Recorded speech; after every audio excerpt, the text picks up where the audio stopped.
Hola, buen día, hermanos. Bueno, vamos a continuar con el estudio de la Biblia. Voy a comenzar haciendo preguntas, a ver si están atentos. Es una clase y bueno, tengo que hacer preguntas, sobre todo los que están atrás. Sí, sí.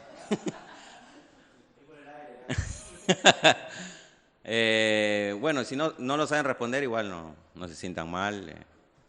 Felipe, ahí que te veo con el celular. Felipe, ¿te acuerdas que estamos estudiando? O sea, en forma general.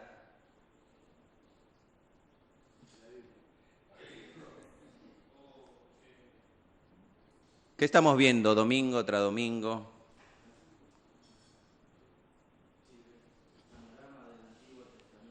Ahí está, muy bien, Iván, muy bien. Panorama del Antiguo Testamento. Eh, a ver, Joel, ¿cómo se dividiría el Antiguo Testamento?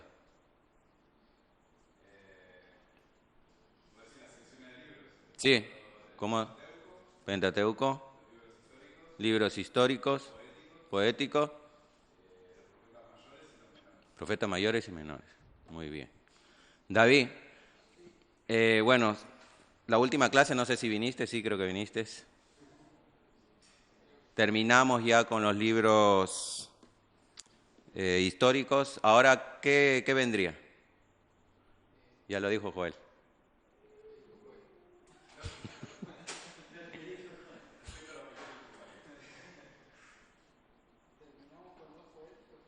No, los históricos. Ahora empezamos con los poéticos. Entonces, el primer libro poético, ¿cuál es, Gastón? Job, muy bien. Bueno, qué bien que estén atentos todos. Bueno, como dijo Gastón, hoy día vamos a empezar con el estudio, un panorama sobre el libro de Job. Quiero que levanten las manos los que han leído el libro de Job. 1, 2, 3, 4, 5, 6, 7. Muy bien, la mitad por lo menos. Así que ya tienen una idea de qué se trata el libro de Job, ¿no? Para que entiendan mejor, sobre todo los que no lo han leído. El título del libro de Job, como otros libros de la Biblia, lleva el nombre del personaje primordial, ¿no? El personaje primordial de la narración que vamos a ver. Por eso es que se llama libro de Job. Ahora, el autor de este libro es desconocido. No se sabe no se sabe quién fue, ¿no? Algunos eruditos dicen que capaz que lo escribió Salomón, otros que dicen que lo escribió Moisés, y otros que dicen que lo escribieron otros personajes de la Biblia, pero no se sabe en realidad quién lo escribió. Así que es desconocido como muchos libros de la Biblia que encontramos en la palabra de Dios. Ahora, la fecha en la que fue escrita también el libro también es incierta. No se sabe si se escribió en los tiempos de Abraham o en los tiempos según el periodo hasta el exilio. No se sabe con ciencia cierta en qué fecha se escribió. Los que dicen que fue escrito en los tiempos de Abraham, lo dicen porque Job vivió alrededor de 200 años y Abraham también era un patriarca que vivió 175 años. Entonces, por eso es que dicen que se escribió en esa época, porque en ese tiempo las personas solían vivir hasta esa edad, 200, 175, por ahí. También dicen que fue escrito en ese tiempo porque las riquezas no se medían por el dinero, sino que se medían por los animales. O sea, mientras más ganados tenías tú, más rico eras. Y ahora vamos a ver que Job era una persona rica también, porque tenía muchos animales. Y también dicen que fue escrito en los tiempos de Abraham, bueno, por esas razones, básicamente por esas razones. y porque Abraham era sacerdote de su casa también y Job también lo era. Pero como les dije, no se sabe en realidad la fecha ni el autor. Ahora sí, vayamos al contexto, básicamente, de lo que trata el libro. El libro de Job es un relato inspirado que tuvo lugar entre varios personajes que está Dios, está Satanás, está Job, obviamente, como personaje primordial, y los amigos de Job, que es Elifaz, Bildad, Zofar y Eliú. El libro trata de que Job estaba sufriendo debido a que Dios estaba en competencia con Satanás. De eso se trata el libro de Job, del sufrimiento de Job, porque Satanás y Dios empezaron a competir. Job y sus amigos nunca lo supieron, ellos nunca supieron por qué Job sufría. Nosotros sí lo sabemos porque tenemos la escritura, pero ellos no. Y por esta razón, sus amigos, trataron de explicar el por qué sufría Job. Eso lo vamos a ver alrededor del libro. Y ellos lo van a tratar de explicar el sufrimiento de Job, pero desde la perspectiva de su ignorancia, porque ellos no conocían realmente por qué estaba sufriendo. Y le decían a Job, no, sí, a ti te estás sufriendo porque seguro cometiste algún pecado o hiciste algo malo, algo, hay un pecado oculto que no nos quieres decir y cosas así. Y el libro termina con Dios defendiendo la confianza de Job. Ese es el panorama ahí de todo el libro. Y ahora vamos a ver el tema principal. ¿De qué trata el libro? El tema principal. Se trata de que Dios es completamente soberano sobre todos los asuntos de su universo para su gloria. Esto quiere decir que Dios puede hacer con su universo, porque Él es el creador, Él es el que creó todas las cosas, Él puede hacer lo que Él se le canta, ¿sí? A veces eso nos choca a nosotros, ¿no? La soberanía de Dios desde la perspectiva humana, a veces no logramos comprender, básicamente por el pecado, por nuestro orgullo. Nosotros pretendemos creer que tenemos el control de todo, pero Dios es el que hace todo, Dios es el que gobierna todo, sobre todos los asuntos.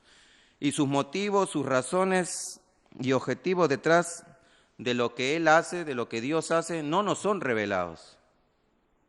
Hay muchas cosas que nos pueden pasar así como a Job, y yo sé que muchos sufrimos dentro de la iglesia, y nosotros no sabemos la razón del por qué pasa eso. ¿Por qué me despidieron?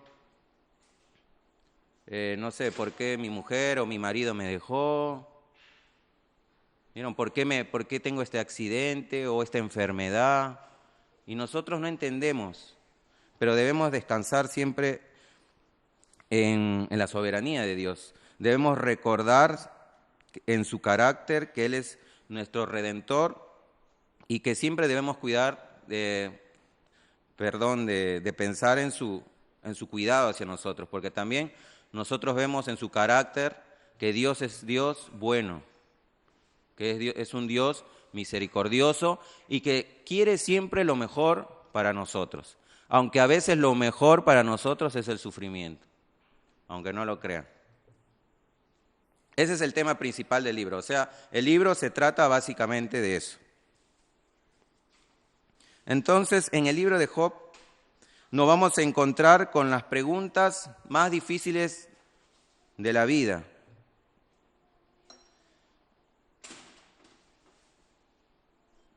Una de estas preguntas es, y nos hacemos todos, ¿por qué los justos sufren de la misma manera que los injustos? Nosotros como cristianos a veces nos preguntamos eso, ¿no? ¿Por qué? ¿Por qué sufrimos de la misma manera? Ariel, ¿tienes una idea? ¿Por qué los justos, los que ya han sido redimidos por Dios, se supone que ya no somos parte del pueblo de Dios, somos familia de Dios? ¿Por qué tenemos que sufrir como los que no conocen a Dios?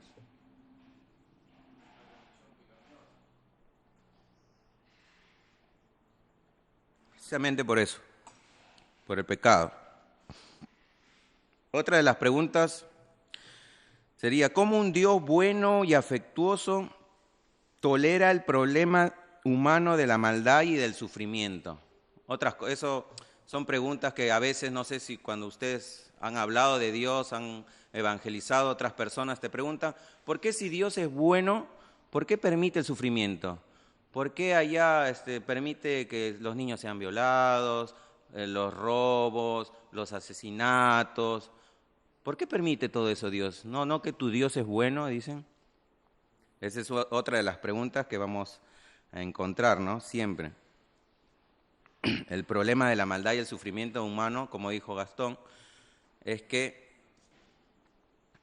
es el mismo pecado, ¿no? Este mundo está en condenación,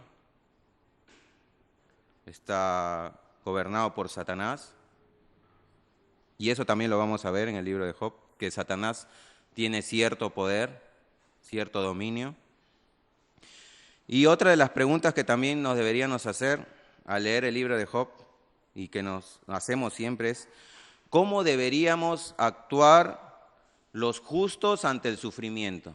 O sea, nosotros, ya que conocemos a Dios, que conocemos su palabra, su carácter, sus atributos, ¿cómo es que debemos actuar entonces nosotros, los cristianos, ¿no? Ante el sufrimiento, ante nuestro propio sufrimiento y ante el sufrimiento de nuestros hermanos también? Entonces vamos a dividir el libro de Job en 3 partes. Yo voy a dar la primera parte y la siguiente semana la va a dar, no sé si Andrés o Iván, de ahí vamos a verlo. Vamos a dividirla en 3 partes. Primero es que observaremos que a menudo sufrimos. La segunda parte es luego que a veces entendemos, no siempre entendemos el sufrimiento. Y por último, que siempre debemos confiar. En esas 3 partes se divide. Así que lo primero que vamos a ver hoy es, a menudo sufrimos. O sea, siempre vamos a vivir en una vida de sufrimiento. Quiero que abran ahora sí sus Biblias y vayan al libro de Job.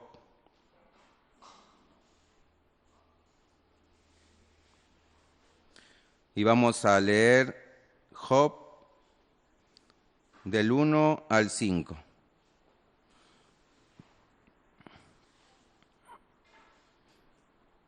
Entonces vamos a ver en esta sección que al principio del libro vamos a ver que Job era un hombre justo, era un hombre rico, como les dije, y era un hombre sabio.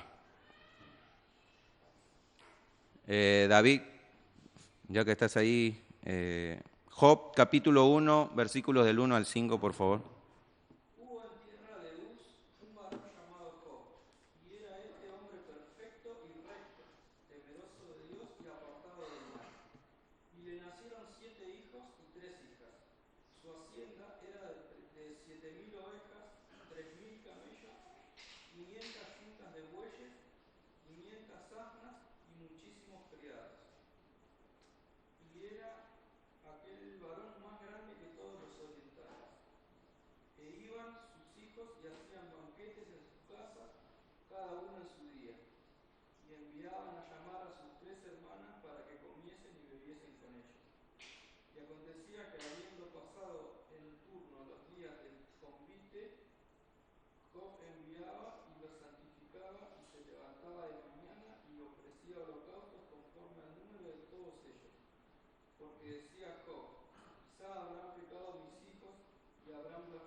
Amén.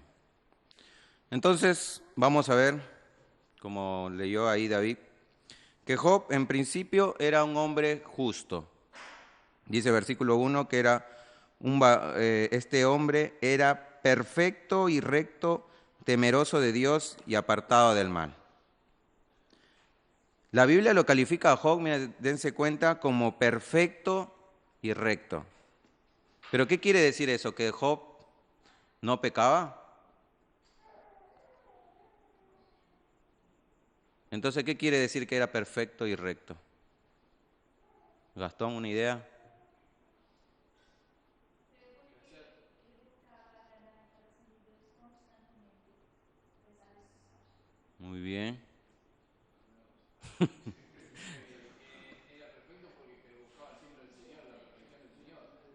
Muy bien, muy bien. Era perfecto y recto, sí, por esos motivos y porque también se le califica como temeroso de Dios. ¿Vieron? Temeroso de Dios. Él siempre quería agradar al Señor. Es igual como a nosotros los cristianos nos llaman santos. Somos santos, pero ¿eso significa que no pecamos? No, pecamos también. Pero también somos santos en el sentido de que queremos apartarnos del pecado. ¿Vieron? Y Job también en ese sentido era un santo de Dios. Entonces vemos a este hombre que era justo, delante de Dios, hombre justo. De ahí vemos también que Job era un hombre rico y como les había dicho al principio, sus riquezas se veían por la cantidad de animales que tenía. Para empezar tenía muchos hijos, tenía 10 hijos, 7 hijos varones y 3 hijas. Tenía 7.000 ovejas, 1.000 caballos, 500 yuntas de bueyes, 500 asnas y muchísimos criados. ¿Vieron? Así es como se medía la riqueza en ese tiempo, por la cantidad de animales, de criados, de hijos que tenía. Entonces Job era un hombre rico, un hombre justo y un hombre rico. Y también vemos que Job era un hombre sabio, ¿no? Dice que aquel varón, en el versículo 3, para terminar, dice, en aquel varón era más grande que todos los orientales. Y también era sabio porque cuando sus hijos hacían los banquetes cada día, o sea, sus hijos en su día de cumpleaños, como se podría decir, ellos hacían terribles banquetes y tomaban, bebían. Y Job, pensando en eso, siempre dice que se levantaba todos los días, lo santificaba y ofrecía holocausto conforme al número de ellos, porque él decía dentro de sí, quizás habrán pecado mis hijos y habrán blasfemado contra Dios en sus corazones. Y eso dice que lo hacía siempre Job. Job era, como les dije también, era un sacerdote de su hogar, que es lo que deberían hacer los varones hoy, ¿no? Los varones cristianos, sacerdotes de siempre estar al pendiente de nuestra familia. Y por eso que Job, actuaba con sabiduría en ese sentido. Ahora, hasta ahí todo bien, ¿no? ¿Quién no quisiera ser como Job? Yo quisiera ser llamado por Dios hombre justo, hombre perfecto, hombre recto, temeroso de Dios, ser rico y ser sabio. ¿Quién no quiere ser como Job? Ahora, sin embargo, lo más conocido de Job no era eso, no era su justicia, bueno, eso sí también se va a ver, pero no era lo más conocido de él, sino de todo lo que pierde Job. Ahora, a ver, Iván. Job lee del capítulo 1, desde el 13 al 19.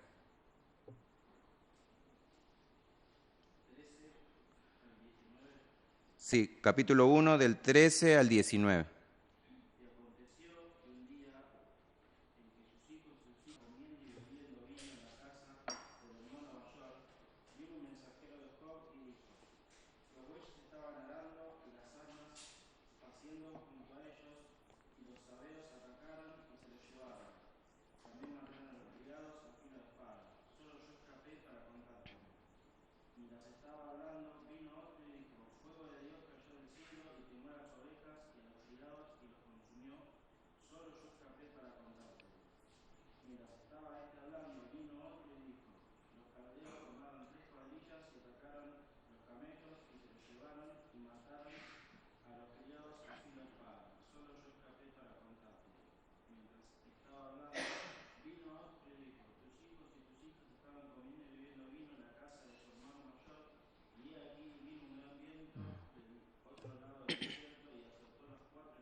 Amén. Entonces, esto es lo más triste, ¿no? De la historia. Empieza con que Job lo pierde todo, absolutamente todo. Empieza diciendo que él pierde todos sus animales, en el versículo 14, sus bueyes, sus asnas. De ahí que vinieron los sabeos y mataron a todos sus criados. De ahí que fuego del cielo bajó y quemó a sus ovejas, a los pastores, y consumió todo eso. De ahí que vinieron los caldeos, que hicieron escuadrones y arremetieron contra los camellos y se los llevaron y mataron a todos sus criados también. Y para colmo sus hijos también que estaban ahí comiendo y bebiendo, vino, dice, un gran viento del lado del desierto y azotó las 4 esquinas de la casa, la cual cayó sobre los jóvenes y murieron. Qué terrible noticia, ¿no? Como un hombre, ahí es donde nosotros nos preguntamos, ¿cómo un hombre justo, ante Dios, rico, sabio, le pasa todo eso? ¿Por qué le pasa todo eso a Job?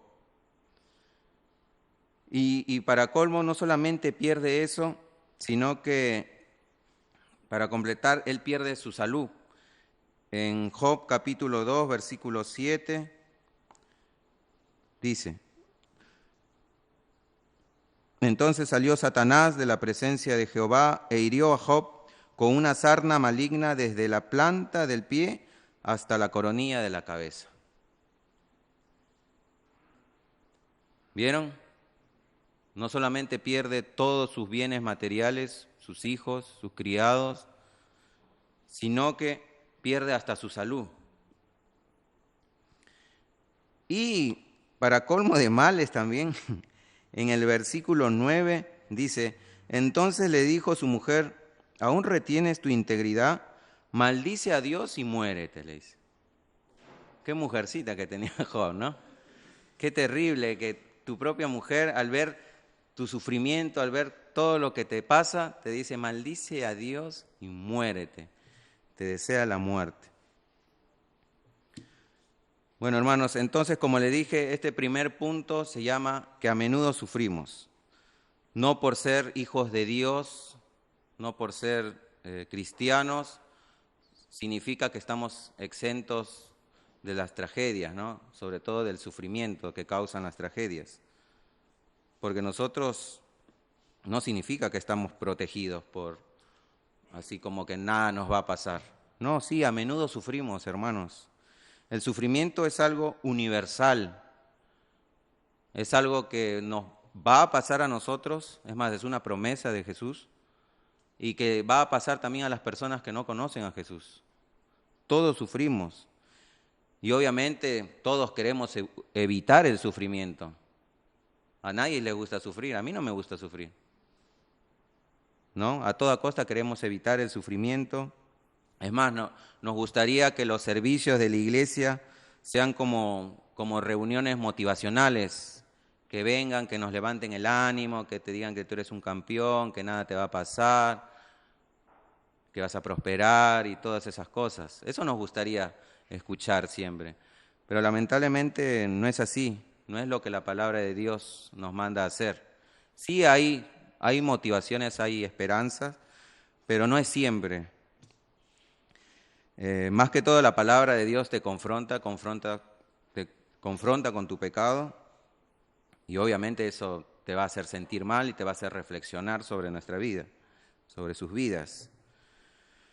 Entonces, si queremos tener una comprensión realista de lo que significa ser cristiano, de lo que significa ser seguidor del crucificado, Jesús murió en una cruz, fue crucificado, Él sufrió también, Él también pasó por el sufrimiento. ¿Qué te hace pensar que nosotros no tenemos que sufrir? Jesús mismo dijo, niégate a ti mismo, toma tu cruz y sígueme. ¿Qué significa toma tu cruz? Aceptar el sufrimiento, aceptar que vas a ser perseguido, que vas a ser odiado por las demás personas y que vas a sufrir igual como Cristo sufrió. Entonces debemos reconocer, hermanos, que el cristianismo no es todo color de rosa, que todo nos va a ir bien, no. Siempre vamos a pasar por pruebas, por luchas, visitando a varios hermanos, vimos, por ejemplo, a Ariel, ¿no? Perdió el auto, de ahí lo tuvieron que operar. Yo también estuve mal la semana pasada. Elsa también lo que pasó, estuvo varios días sin venir a la iglesia. Y así, todos sufrimos, de alguna u otra manera. Entonces Job es un buen ejemplo de alguien que sufre, pero que este personaje aborda honestamente los sufrimientos.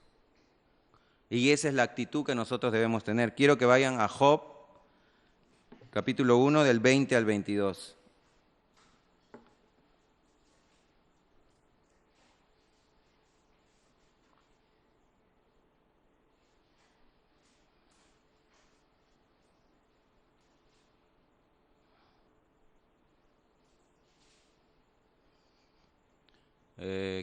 Mati, ¿puedes leer? Entonces Job se levantó, rasgó su manto, se rasuró la cabeza y postrándose en tierra, adoró y dijo: Desnudo salí del vientre de mi madre, y desnudo volveré allá. El Señor dio y el Señor quitó. Bendito sea el nombre del Señor. En todo esto Job no pecó o culpó a Dios. Wow. Esa es la actitud que nosotros como cristianos debemos tener ante el sufrimiento. Primero, dice que Job se levantó y rasgó su manto y rasuró su cabeza. O sea, en señal de duelo, en señal de sufrimiento, en señal de dolor. No significa que no nos va a doler, sí, el sufrimiento lo vamos a experimentar y nos va a doler y tenemos que demostrarlo, ¿no? Pero de ahí, ¿qué hizo más Job? Dice que se postró en tierra y adoró. ¿Es así como actúas tú, hermano, de esa manera cuando estás sufriendo? Aceptas el dolor y dices, como Job, te postras ante él, vas y buscas de la presencia de Dios. Algunas personas, algunas personas con el dolor más se apegan a Dios y otras personas cuando están sufriendo, cuando están pasando cosas malas, se alejan de Dios. Pero la actitud es esa, la de Job. Debería motivarnos a acercarnos más a Dios, de buscar de su rostro, de su presencia. Y él dijo algo interesante que nosotros debemos tener siempre en mente, es que en el versículo 21 dijo, desnudo salí del vientre de mi madre y desnudo volveré allá. ¿Vieron? A él era un hombre rico, tenía muchas cosas, pero él, ahí en esta oración que él hace hacia Dios, se ve que él no le interesaba tanto sus riquezas. Dice que él vino a este mundo sin nada y sin nada se iba a ir. Eso es una realidad. Nosotros no vamos a llevar nada cuando nos muramos. Y bendijo el nombre de Dios. Esa es la actitud que nosotros debemos tener. Dijo, Jehová dio y Jehová quitó. Él era consciente de que todas las cosas que él había tenido era gracias a Dios. Jehová dio, Jehová quitó, sea el nombre de Jehová bendito. Y en todo esto dice que Job no pecó ni atribuyó a Dios despropósito alguno. Y esta es la actitud que nosotros debemos tener porque hay personas que a veces en el tanto dolor, en medio del sufrimiento, le echan la culpa a Dios. ¿No? En la verdad dice, Dios, ¿por qué me pasan estas cosas a mí? Si yo no hice nada malo, voy a la iglesia todos los domingos, hago las cosas bien. ¿Por qué me pasa esto, Señor? ¿Por qué? ¿Te estás vengando de mi vida pasada? Es terrible, pero debemos recordar siempre eso, que a menudo sufrimos, vamos a sufrir, esta era la primera parte, y que debemos tener esa actitud de Job para con Dios nosotros mismos. Bueno, ya para terminar voy a dar algunas ideas que proporciona el libro de Job ante el sufrimiento del justo. ¿Sí? Primero es que el plan completo de Dios no es ni será cumplido totalmente en esta era, en este mundo, en este lado del cielo, como dice Sujel Michelén, sino que será cumplido en la era venidera, cuando Cristo venga en el cielo, cuando Él venga a acabar ya con todo pecado, con Satanás, con la maldad que hay en este mundo. Y algunos teólogos lo han llamado a esta tensión, ¿no?, que existe, el ya y todavía no. Es decir, en un cierto sentido, que la voluntad de Dios se cumple parcialmente ahora. La voluntad de Dios, Él gobierna, ¿sí? Él está gobernando ahí en su trono. Y su voluntad se cumple parcialmente. Esto es el ya. Pero no será cumplida completamente ahora, sino que será cumplida en el futuro. O sea, todavía no. Este es el ya y todavía no. Pero Dios tiene un propósito para todo. ¿Entienden eso? ¿Quieren hacer una pregunta sobre eso? ¿Está claro?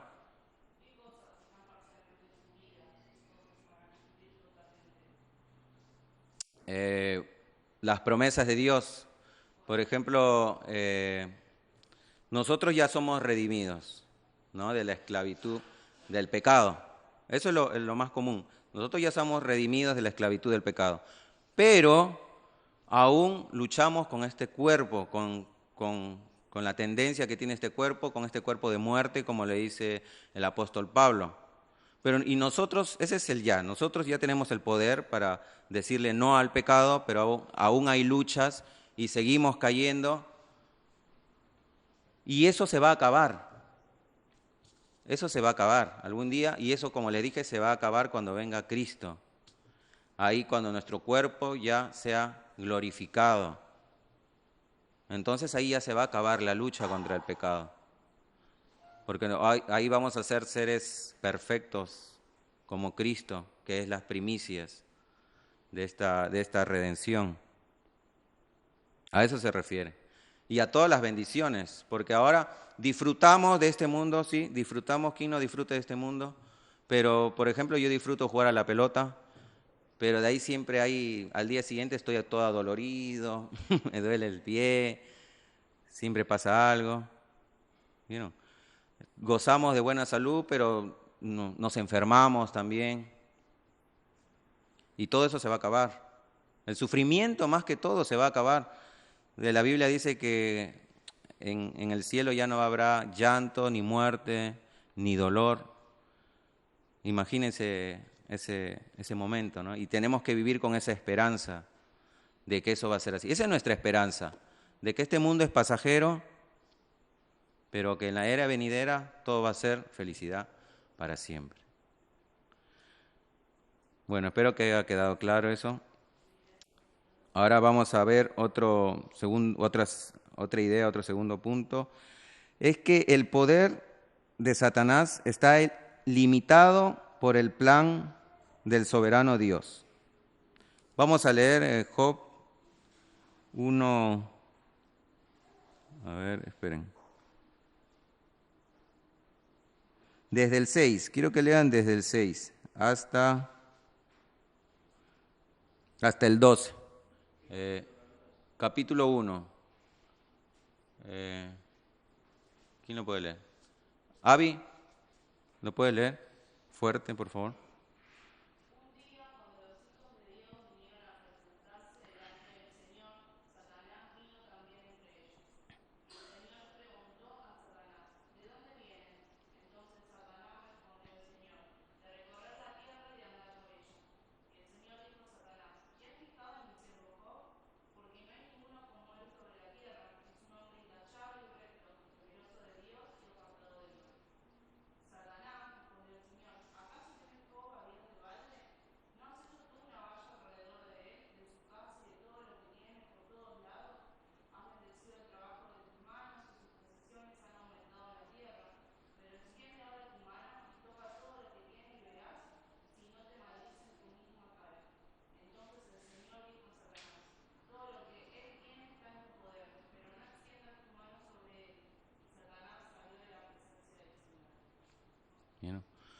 Entonces ahí vemos el porqué del sufrimiento de Job.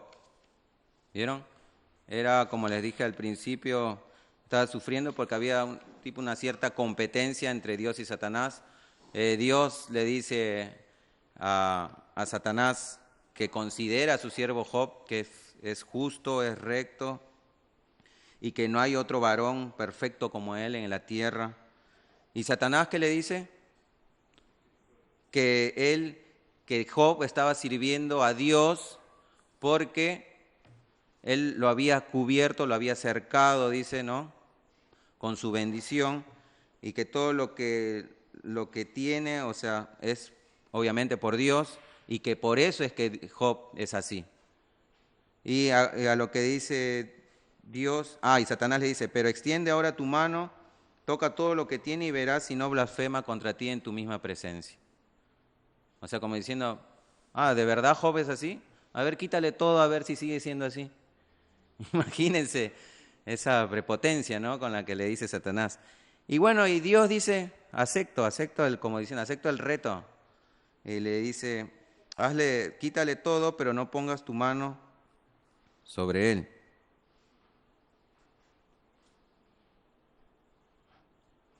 Y después también le dice, ¿no?, una vez que le ha quitado todo, vuelve de nuevo esa contienda. Desde el capítulo 2, ¿quién lo lee? Hasta el 6, capítulo 2, versículo del 1 hasta el 6. Aconteció que otro día vinieron los hijos de Dios para presentarse delante de Jehová, y Satanás vino también entre ellos, presentándose delante de Jehová. Y dijo Jehová a Satanás, ¿de dónde vienes?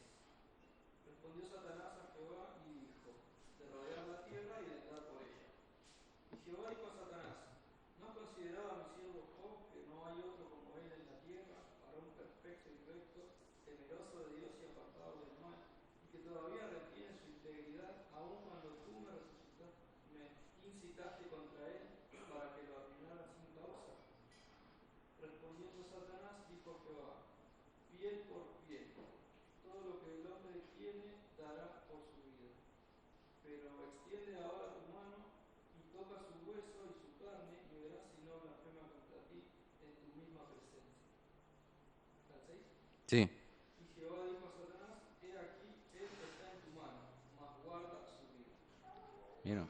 Otra vez, Satanás incitando a Dios, diciéndole, bueno, le quitaste todo, pero él está ahí vivito y coleando, está sanito. Toca su piel, como dice, ¿no? Toca su carne, sus huesos, y vas a ver cómo él sí ahora va a blasfemar de ti. Y bueno, a lo que Dios accede de nuevo a ese reto y le dice que lo mantenga, o sea, dale una enfermedad, pero que lo mantenga con vida. Entonces, podemos ver que Satanás tiene un cierto poder, ¿sí? Como le dije, la Biblia dice que él es el gobernante de este mundo, pero que está limitado ante el poder de Dios y al plan soberano de Dios también. Satanás no puede hacer cosa alguna sin el permiso de Dios. Ahí vemos que Dios le da la autoridad, ¿no?, le da el permiso para que haga las cosas. Entonces vemos que Satanás no es Dios, tiene poder, sí, pero no es Dios, es un ser creado, no tiene poder en absoluto, solo Dios lo tiene, ¿sí? ¿Hasta ahí una pregunta? ¿Les parece justo todo lo que le pasa a Job? Que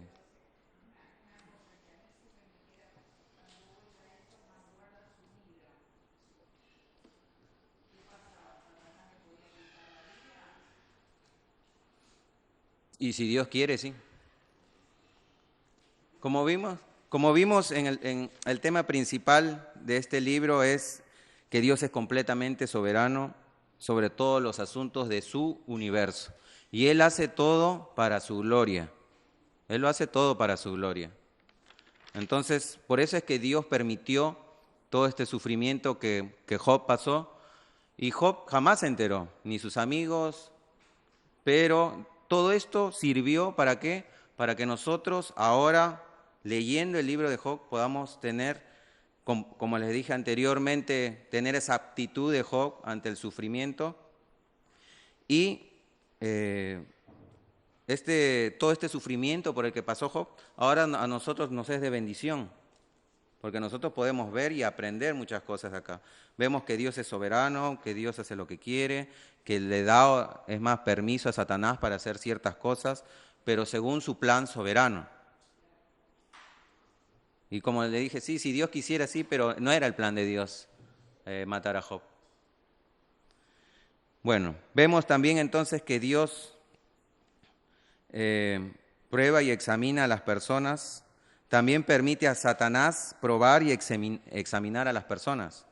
Vieron al principio, Dios examina a Job y le dice que es un hombre justo, recto, temeroso delante de Dios, y le permite a Satanás probar ese dicho del que había, o sea, esas palabras de Dios, ¿no? De si, a ver, realmente Job era justo, recto y temeroso delante de Dios.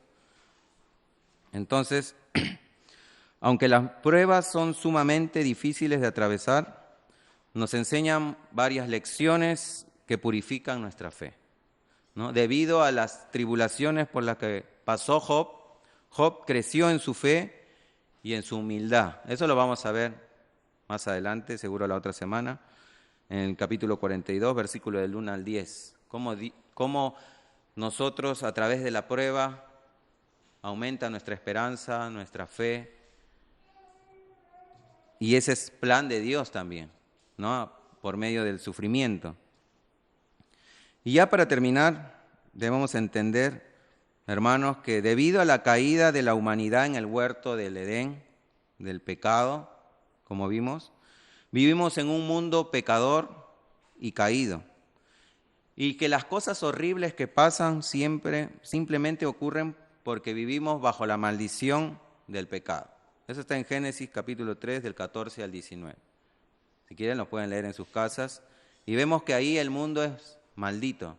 Entonces, las cosas que ocurren, las desgracias que ocurren y la gente se pregunta por qué pasan esas cosas, es por la maldición del pecado hacia el mundo. Entonces, ni Dios ni Satanás son responsables de tales eventos. No todo es Satanás, el diablo hizo esto, hizo aquello.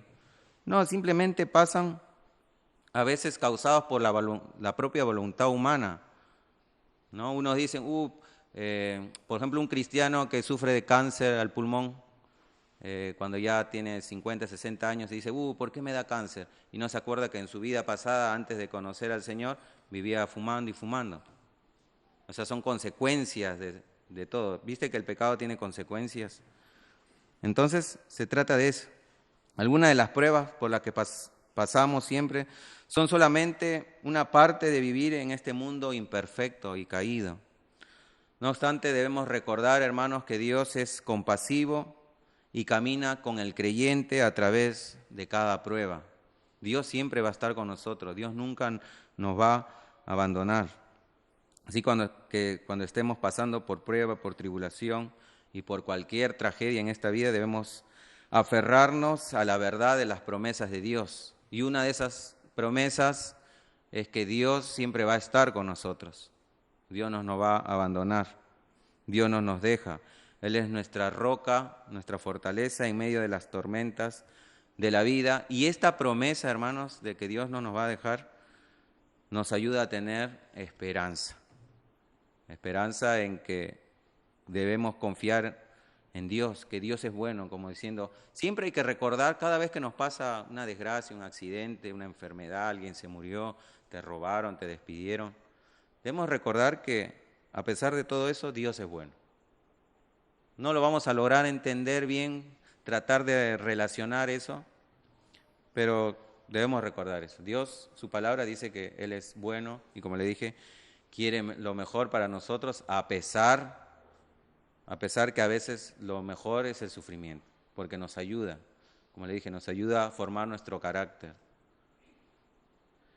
Y bueno, eso es todo por el día de hoy. Como le dije, este es el primer punto, a menudo sufrimos. La siguiente semana vamos a ver